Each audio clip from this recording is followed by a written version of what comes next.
Şeytanı kökten bitireceğim. Nasıl olacak o? O iş ana? Dünür olacağım.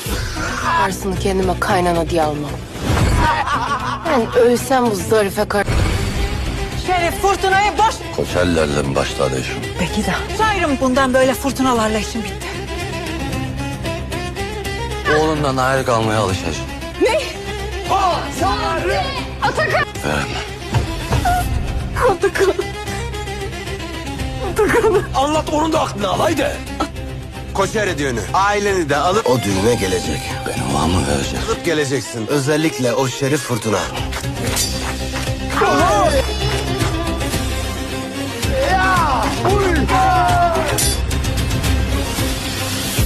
Söylersem Sevcan'dan ayrılırdı. Kalbimi Sevcan'ın seni denize attığını orucu niye söyledin? korumam için Sevcan lazımdı. Evidence about who Decenti's real mother is.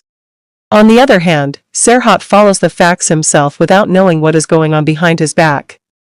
When Serhat sees the white flower next to his wife, Birak's bed, he thinks he's gotten closer to finding the person he's looking for.